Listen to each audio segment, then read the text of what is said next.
So at this point, it's a privilege to introduce this panel being led by Mr. Taylor Holzhauser, who serves the Director of Business at the Alaskan Ocean Cluster, a very good friend of our center. Mr. Holzhauser will actually have a moderated discussion with Ms. Leslie Canavera, the Chief Executive Officer of Polar Arctic, who's also a dear friend of the center, and Mr. Peter Macy, Chief Business Officer of the Blue Ocean Gear. In this aspect, I would just take a moment to introduce Taylor, who will then introduce his panelists. Taylor Drew Holzhauser. Holzhauser is the Director of Business Development at the Alaskan Ocean Cluster and an Anchorage-based organization that promotes and grows Alaska's sustainable ocean economy. He is a research fellow at the Wilson Center's Polar Institute, in which I serve as a global fellow myself, where he covers the socioeconomic implications of the warming Arctic and supports the development of the Institute's Arctic infrastructure inventory. A lifelong Alaskan, he enjoys fly fishing and hiking in his spare time, and of course, I do too. So I guess I have lots of common interests with Taylor. A dear friend of ADAC and the Alaskan Ocean Cluster is critical partner to us, and we actually do in-kind support activities to benefit the Alaskan Ocean Cluster. So Taylor, you and Leslie and Peter, I welcome you to the virtual stage. Taylor, as a moderator, I give you the floor to introduce your two guests who we respect and admire greatly, Leslie and Peter. Taylor, I give you the floor. Take it away. Thank you, sir. As Church said, I am Taylor Holzhauser, the Business Development Director of Business Development at the Alaska Ocean Cluster.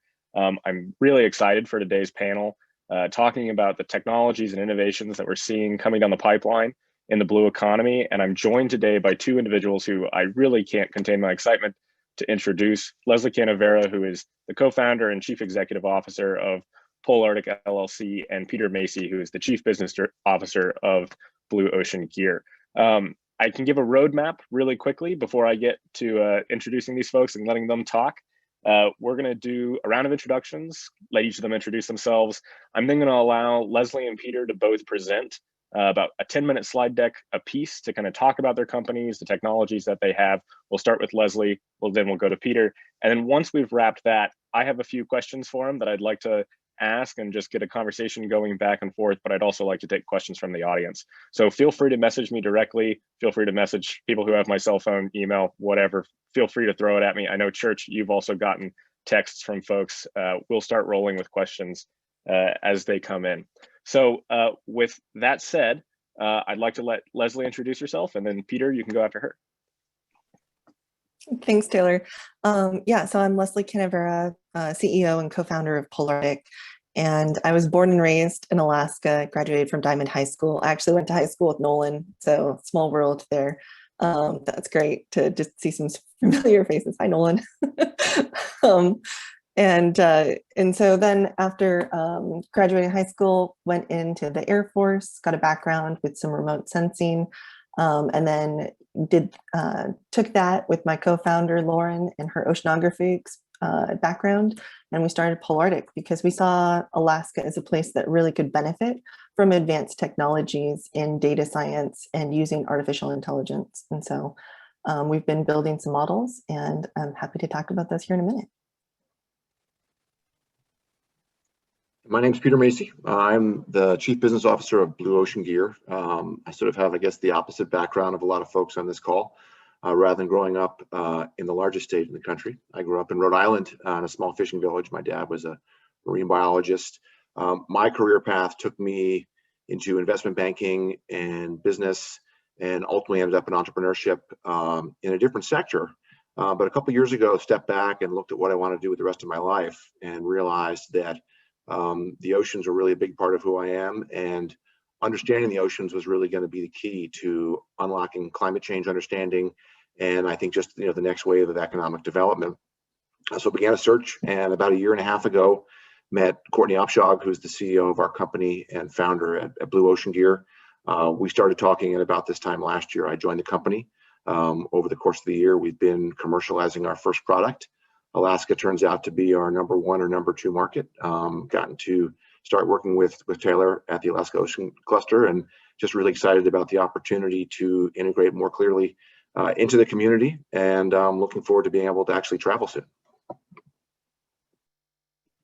Thank you both. Leslie, do you want to share your screen? Make sure you can get your presentation going. Yeah, let's try this.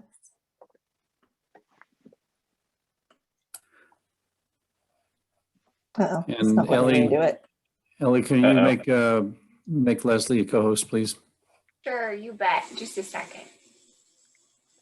And I can fill time by saying, Peter, I did not know you were from Rhode Island. I love that symmetry there. So I'll have to talk to you more about Rhode Island fisheries at some point. Sorry, go ahead, Leslie. It seems you can share now.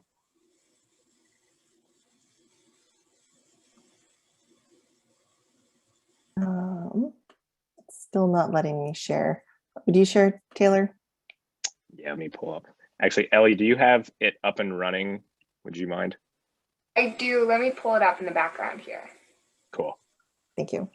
No problem.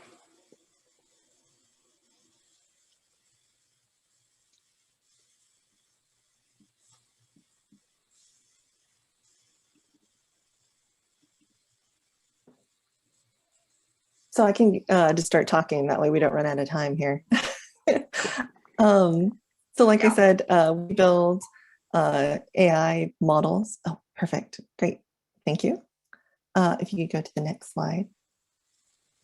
So we build the custom artificial intelligence and machine learning models based, focused on the Arctic, based on the science of oceanography.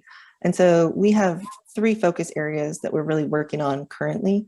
The first one that we started with, and that's kind of our prime time, is our sea ice forecast. And we've trained a neural network to be able to forecast up to a year in advance. And this is a great model because not only can it forecast, but it can scale. So it can go from an inlet somewhere or to like the Pan-Arctic if you're looking at the forecast. And we can do a whole bunch of different things with it. We have a lot of different data that we ingest. We can look at like freezing degree days. We can look at the ice evolution, the refreeze rates, and it's about a 4-kilometer resolution. And so when we were working on that, that really kind of got us to the next thing was our CENA project, the Coastline Evolution and Nearshore Approximation. And when you're looking at sea ice, fast ice, or land fast ice is important. And so being able to understand that nearshore bathymetry is really critical. But in the state of Alaska, it can be really challenging. And I'm going to talk a little bit more about that here in a minute because we've got a National Science Foundation Small Business Innovative Research Grant to develop that. And then the third area of focus that we're really working on now is the aquaculture mariculture. And this is looking at kind of the habitats that these different ocean areas are kind of ingesting. And so like we have the ice, we have the near shore, we can do temperatures, we can do turbidity. There's a lot of different things that really impact how these grow and how these change. So next slide. So the progression of analytics, this is just kind of a background for people who may not know kind of the different phases and what it means. And this is an example with precision fishing. So initially you're going to have some raw data. And if you take that data and you really look at it, that's going to give you information or hindsight. And that will give you the what happened. This example is like, where did we catch the fish? How many fish did we catch last season? And then when you start to really look at that with some other factors, that gives you the insight. What happened? What were the weather conditions? What were the things that changed? Especially if you start looking at over that time. And then what will happen is like, how many fish can we expect to catch this season based on the knowledge that we have from our hindsight? And then optimization is really where it gets fun because that's where can we make it happen. And if you want to reduce your bycatch or reduce the amount of fuel that you're using, it's looking at those conditions, where they are, and the different factors that different habitats or creatures like, then that will really give you a better way to do that. So next slide. Like I said, we're going to, the Small Business Innovative Research Grant that we got, what we did is we took our artificial intelligence and created a whole bunch of different scientific models. We're able to ingest those and then create new models at scale. And if that is as clear as the water in Cook Inlet, if you go to the next slide, I've got a picture with Legos to hopefully explain that just a little bit better. So what we did is we took these scientific building blocks, traditional satellite drive bathymetry, waterline mapping, wave inversion. That one was fun because we actually took, you can do that in turbid water, like you see in Alaska, where it's got a lot of that silty glacial runoff. And then we're developing others, which is really great because this framework can incorporate the newest scientific models as they're created. So then we have all these scientific building blocks. And then what happens is our AI ensembles these into new models. And if you look at the coast of Alaska, you can see that there's lots of different areas and there's different properties in those. So the fjords are clear, they're rocky, or then you go to the western part of Alaska and then it's like mud flats, it's silty. So you can't use one model for all of it. And so what the AI is able to do is it takes all of the different scientific methods that it has and identifies the best ones and creates a new model. And so that really gets you to the operations running models. And because that doesn't make a good slide because it's code, if you go to the next slide, one of the models itself, which we think was really interesting because it kind of has that dual property, is the coastline resolution. And you can see the original, the NOAA one, is at 750 meters resolution. And then what we were able to do is get it down to 10 meters resolution, where you're really able to see the features of the Arctic because it's able to capture those mud flats. And what we did is we had to retrain to be able to identify the mud flats from the ocean. And you can see that picture in the background. When you're looking at remote sensing technology from space, it can be pretty difficult and to tell the difference between them. It can be difficult when you're even on the ground. So being able to do it from space was actually pretty great and how we're able to do that. In another presentation, we actually have, you can see over time how it changes. And we think that would be really great from a perspective of looking at coastal erosion or being able to do shipping for these shallow draft barges and understanding kind of the different hazards as they change, as opposed to waiting for maybe a side scan sonar survey. Next slide. So the other model that I started talking about was our sea ice forecast and what we're able to do with that. And so here's a couple just examples. On the bottom left-hand side, you can see the ice evolution graphic, and we can show how ice is going to freeze over time and how that's going to process, kind of goes from the gray frozen all the way down to the orange and the last to freeze. And then in the upper right, a week in advance to show the Baffinland area with the ice and how that's going to form over the next week. And then you can see also on the bottom, that's just the refreeze over the whole Pan-Arctic of the actual of what froze and then our AI and what it was able to predict a year in advance. So kind of wrapping it up here, how artificial intelligence can support the blue economy. AI is one of the newest technologies and it's a huge buzzword, but there's a lot of really great things that it brings. And first, it's tailored products. So a lot of the government and academic institutions have to create products that suit everyone. And what happens is businesses aren't able to get maybe the nuanced or the detail that they're looking for. The second is it's fast model development time. We can create these models really quickly. We can adjust them. We can tailor them. We can take baseline data and add new data that's company proprietary on top of it. And it runs with the pace of business as opposed to maybe a government, which has a lot of regulatory and different things along those lines. And then scalable. Once you get the data and you get it trained, like I said, for our sea ice model, we can do from an inlet to the Pan-Arctic. And so it can scale really well. And then results. I'm lucky because my co-founder has a hobby of building supercomputers. So that worked out great for us. And we have high power compute, and we have results that are available with the fast model runtime. And so some other added benefits from AI and machine learning models is they learn the system and the different relationships. And so this is great where you don't know all of the different systems and how they're interacting. And this we see a lot in the Arctic with climate change, especially, and as it's changing and impacting, and all the different variables in the climate.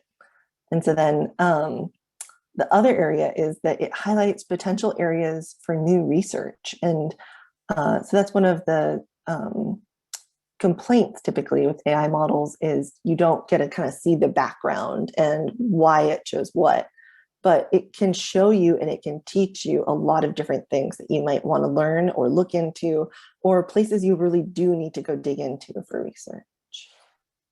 So next slide. So I hope I talked fast enough. I have a lot more. Please feel free to reach out and contact me if you want to know more information, and happy to answer questions here at the end, I think is the plan. Yes, yeah, if people want to drop questions into the chat or reach out to us however you know how, we will take questions after Peter talks. Peter, are you able to share your screen? Oh, you're on mute.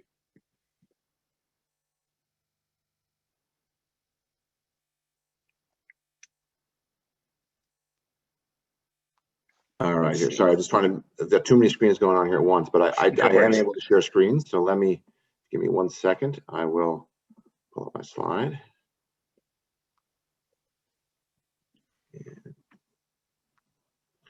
All right, let's see if we can get this to work.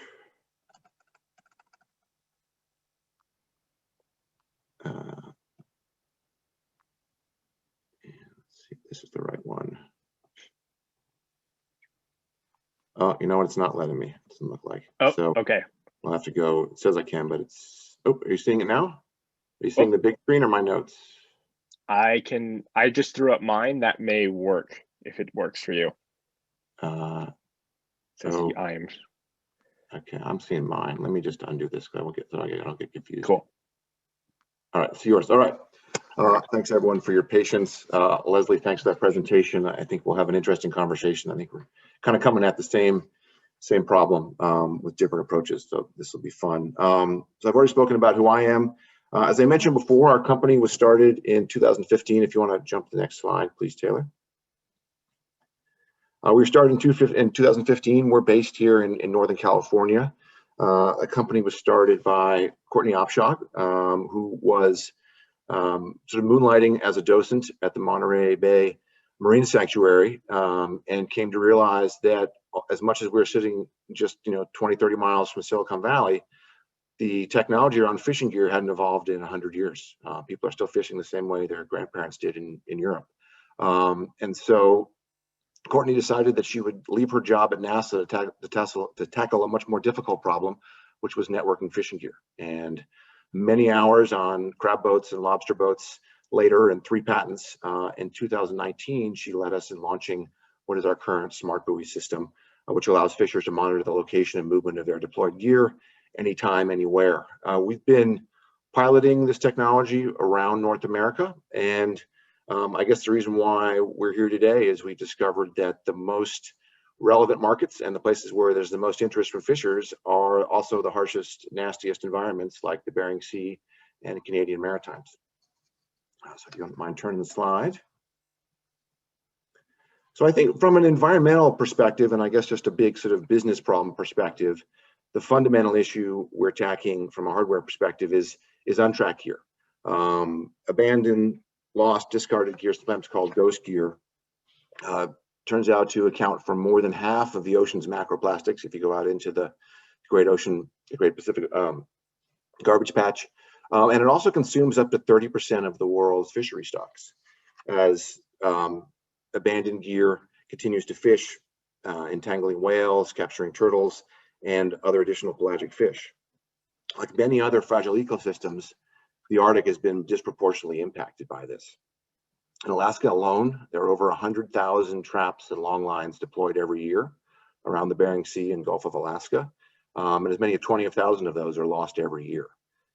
Coming at it from a different perspective, hard to find gear also is a huge source of greenhouse gas emissions. Diesel is the single largest cost for fishing vessels, and by some estimates, it takes as many as 250 gallons of fuel to gather or harvest one ton of crab. So that's like 30 or 40 cents per pound of crab. To date, most efforts around ghost gear have been led around cleanup, and that's obviously a place to start. We're trying to come at it from the opposite perspective, which is reducing ghost gear at the source. Next page. Moving beyond the environmental consequences, there's pretty significant socioeconomic consequences as well from untracked gear. Lost or hard to find gear has huge impacts in terms of the economic viability of fishing, whether on an industrial scale or on a community-based level. In large trap fisheries, the annual cost of hard to find gear can be $250,000 per vessel per year. In addition, ghost gear actually ends up depleting available fish stocks, creating competition where none is needed. Finally, in many fisheries, not so much in Alaska, but certainly down here in California and in the Atlantic, regulatory pressures around entanglements and just ghost gear in general are leading to partial and permanent closures, threatening the long-term survival of these fisheries. On the flip side of this negative stat, I'm going to point to probably a similar study which Leslie referenced, which is this idea of precision fishing. To the extent we can actually bring AI and data and sort of modern analytics that like they've been able to apply to agriculture to the fishing industry, there's an opportunity to generate $53 billion globally, while also doubling the fish biomass. And this is really, I think, the holy grail that we're all trying to drive towards here. Next slide. So I think it probably makes sense here to jump into a little bit exactly what is our product. We've taken a sort of three-level approach to this fundamental problem about having information on where your fishing gear is. At the starting point, it's our smart buoy. You can see a picture of it over on the left attached to the lobster trap. It's a 7-inch ruggedized depth-rated buoy that offers both satellite and radio connectivity, paired with a suite of sensors to track movement and environmental conditions. Temperature is sort of an easy one. We designed this buoy with fishers to integrate seamlessly with all types of gear, whether traps, long lines, or nets. It plays the role of a typical marker buoy. There's no on-off switch. It allows gear to be deployed and retrieved with no slowdown or added steps. So a Dungeness crab fisher who's pulling a pot every minute and a half can continue to do that, even with the use of our technology. The hardware is supported by software that offers current and historical data via both a mobile app and a web-based interface. This software provides gear tracking as well as alerts on unusual movements such as entanglements or major drifting from storm, or even pots being trawled by a boat coming by. The third tier, and this is I guess where we overlap the most with Polarctic, is really the data and analytics platform. We're still very much developing this, but we think it's got real value to the fishery sector and ultimately some of the other areas we've been talking about as well. Next slide.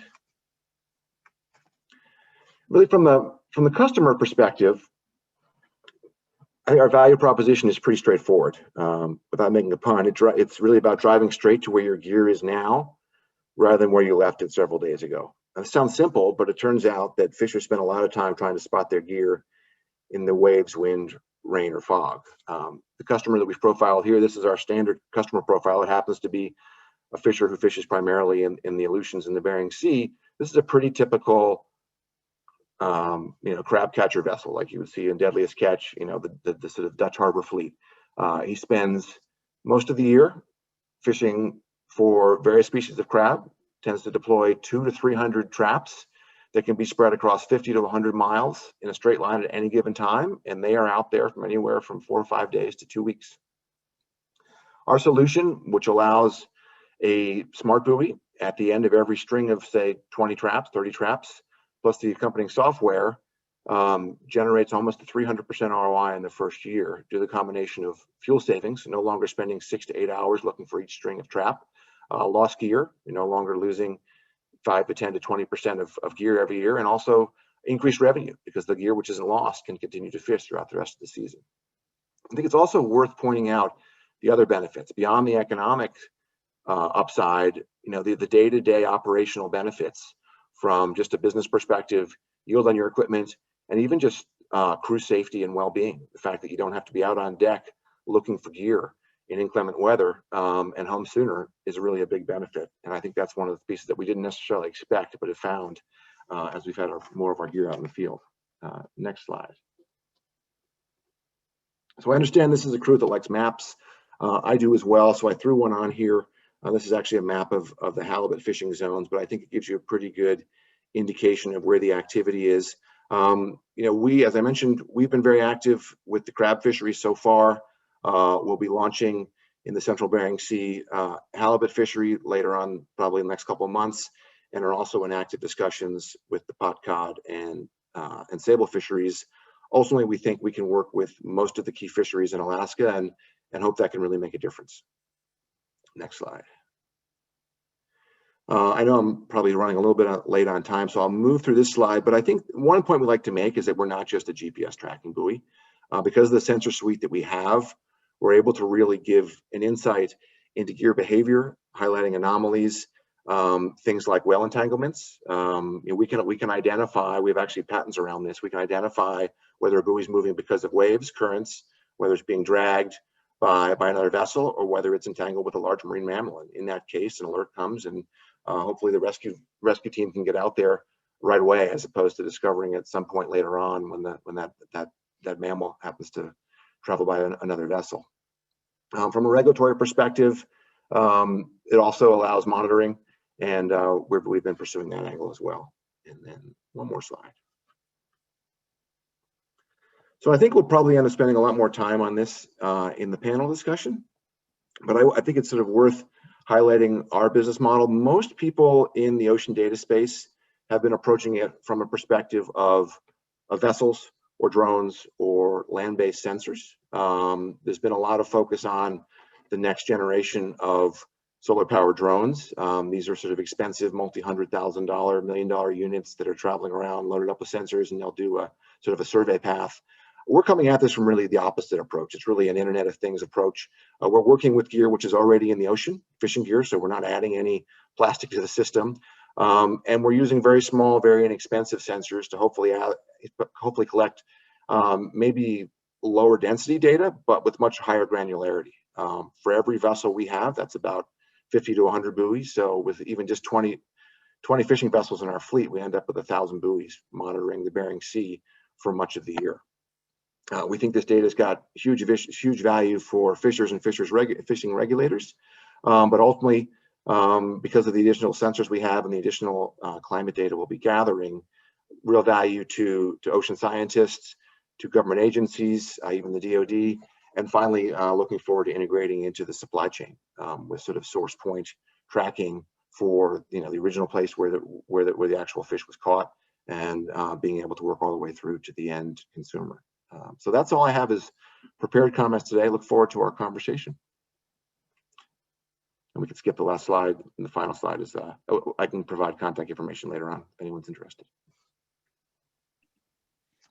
Fantastic. Well, I see we've got some questions in the chat, but I wanted to start actually with a question for both of you. Maybe Leslie, you can take the first stab at it, which is, as you've been growing both of your businesses and looking at entering the Alaska Arctic space, what are some of the challenges that are unique to this area and that you kind of want folks on this call or in this kind of crew to know about that may not be apparent to them?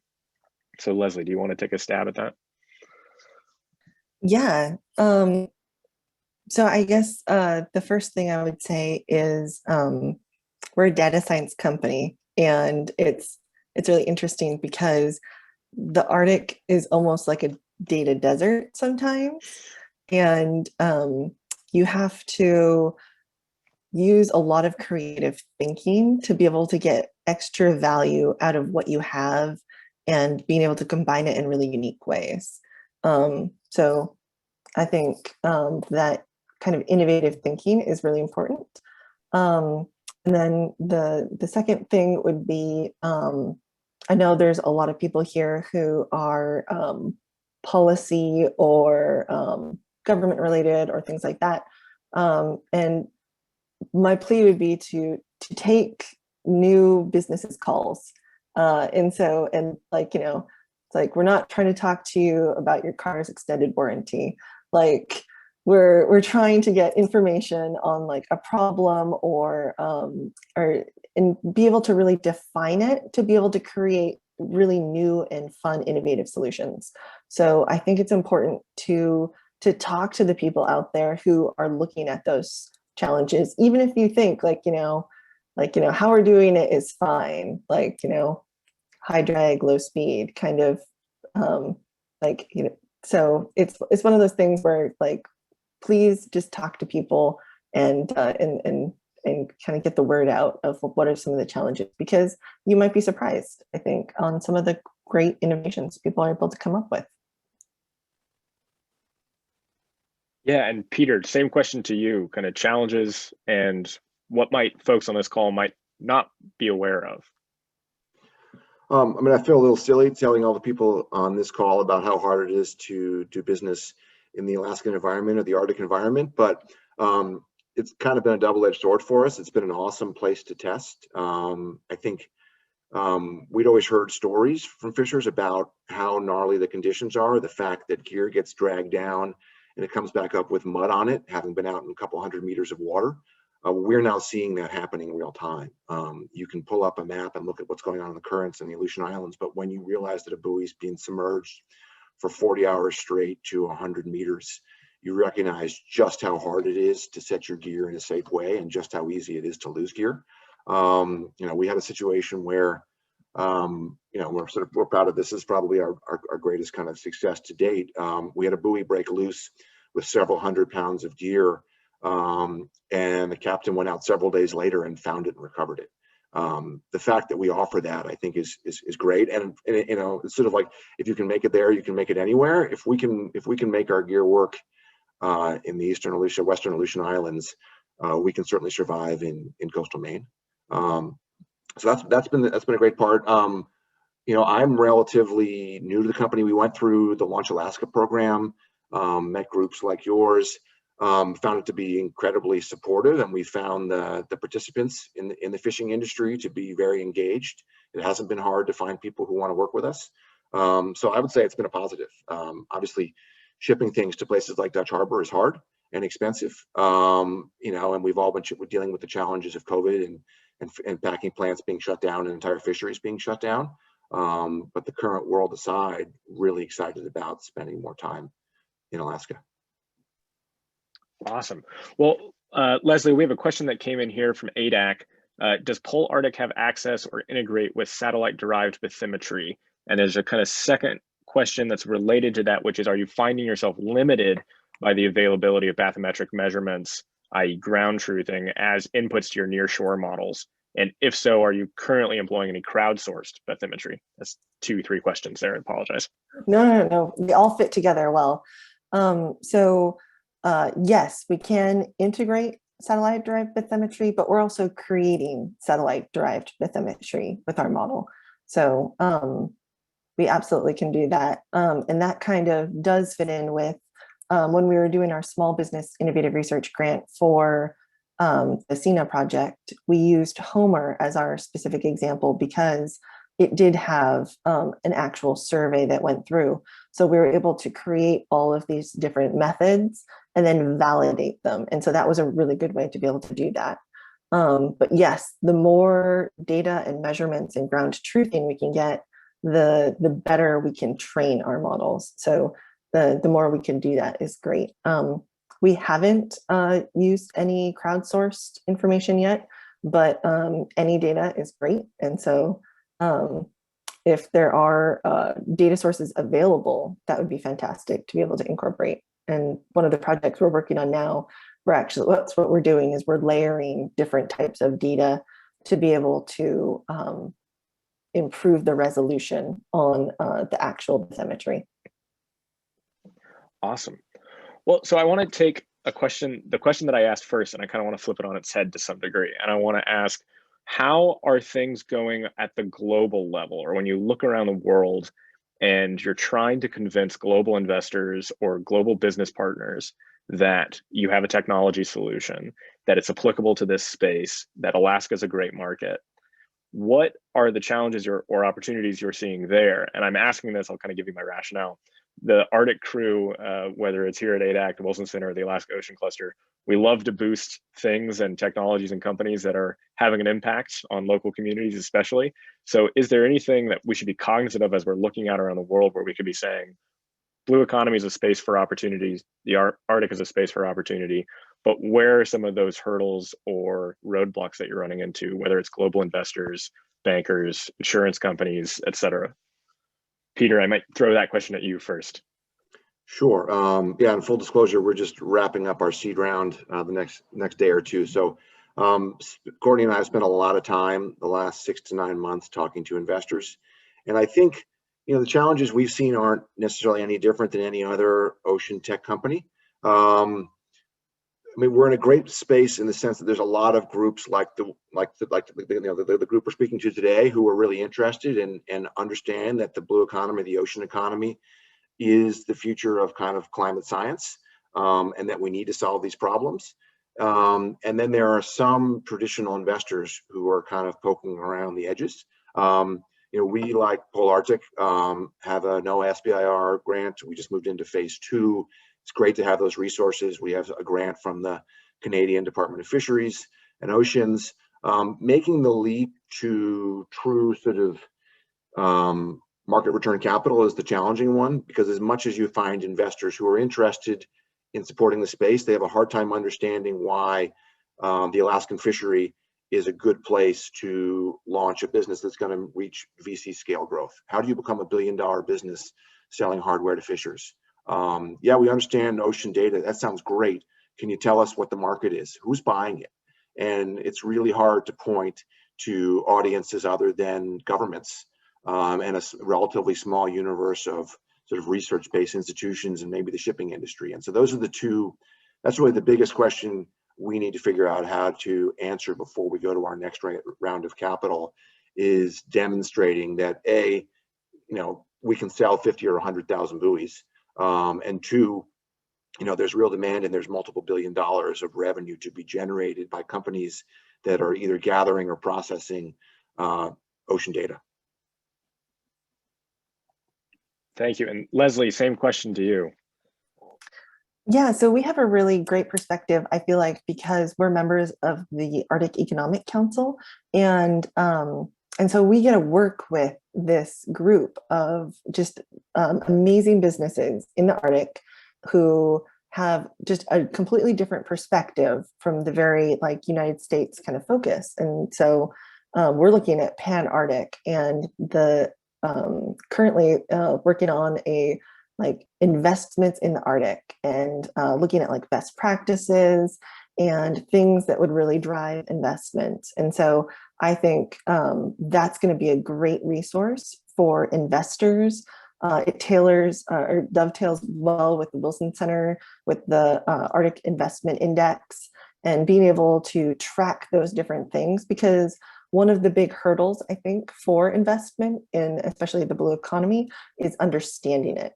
And so I think if we're able to educate the investors, like Peter was saying, on how are you going to make your money and why is this a good investment? And I think those kind of products will really help drive that. Well, thank you. And thank you both. I know we are nearing the end. I think we've got about a minute left. I hope that this panel has been helpful for folks on the call to kind of see examples of two companies that are both actively deploying products and services in the space. Maybe it's provided some inspiration for some other ideas out there. I would say that if there are any further questions, I saw there was another question in the chat we didn't have time to get to, but any questions that you have, please feel free to reach out to either Leslie or Peter or myself or anyone at the Alaska Ocean Cluster. And I believe our contact information will be available through ADAC, or you can find us online. So Church, back to you, sir. Well, Taylor, Leslie, and Peter, you folks just hit the ball out of the park. Exceptionally well done. An important conversation. Bathymetry is a big deal. The Arctic is a data desert, Leslie. You nailed that one perfectly. And the problem is that how do we find a ways through technology innovation like what you're doing to apply this in broad enough scale to reduce the risk? Because frankly, not knowing where the rocks are beneath the waves, not knowing the bathymetry structures And frankly, knowing that also we live in a state that is geologically very active. So today's bathymetry is not necessarily tomorrow's bathymetry. And the problem is that it's always better when you get closer. And so we maybe find at sea, reality is as more tourism comes back in the post-COVID world, we're going to have people who want to press closer to shorelines that are beautiful, and therein lies the risk. So strategically to us, we are now in a spot where how do you find a way to leverage technology in ways that are much more cost effective than old brute force stay away of lead lines and charting. Strategically also using technology to reduce the effects of losing gear at sea is a big deal. I just was talking to my bride the other day. I do a lot of fishing in the Kenai River. I come away from every trip with a bucket full, literally a 5-gallon bucket full of line and stuff that I pulled up. And I know a lot of other folks that are on the Kenai did the same thing. The amount of gear lost in rivers, the amount of gear lost at sea is phenomenal. And it's a phenomenal blight on wildlife and marine life that have to deal and cope with this. So finding ways to harvest the plastics at sea. We just heard it at a discussion last week, RC Inter Summit, submarine officers comparing and contrasting the Arctic in the 1980s to the Arctic today when you have open water. The amount of plastics now compared to where 20, 30 years ago is phenomenal. It's been exponential growth. We've got to find ways to be able to capture the plastics at sea in a way to, again, reduce the risk to the wildlife, reduce the impact of fisheries, and be better stewards of the planet that we have the privilege of living on. So strategically, your discussion today are both profound and innovative. And frankly, that's what this discussion today is all about.